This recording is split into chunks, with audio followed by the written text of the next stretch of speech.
Remue ménage. Remue ménage.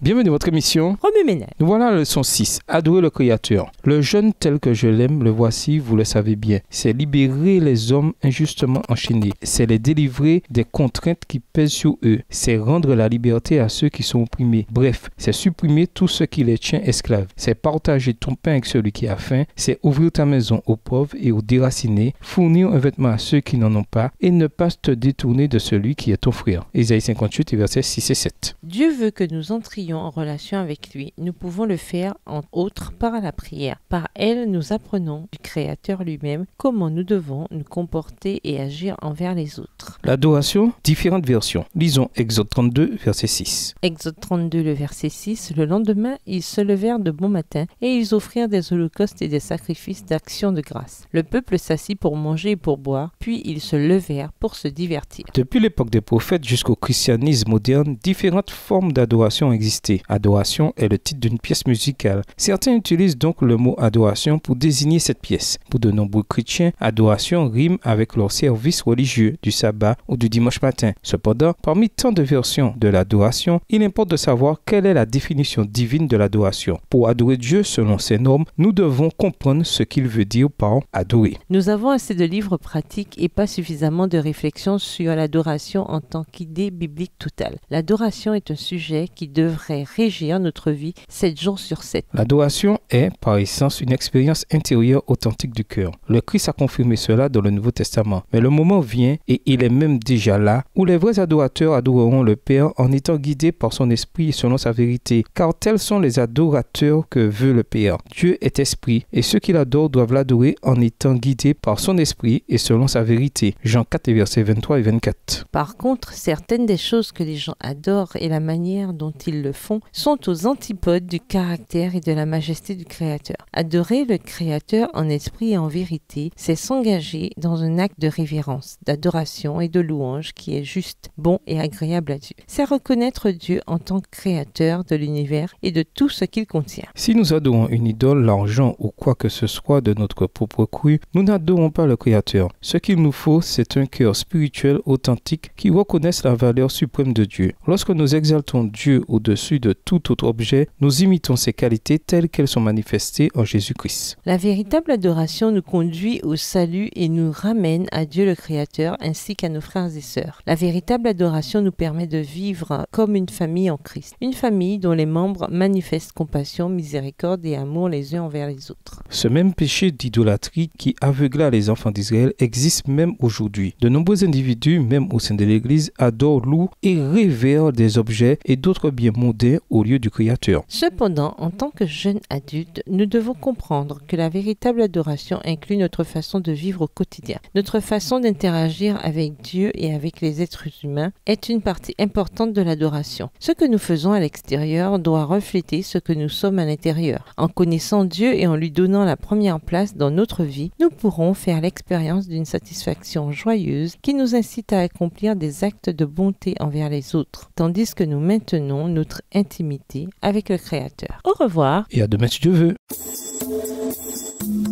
Remue ménage. Remue ménage.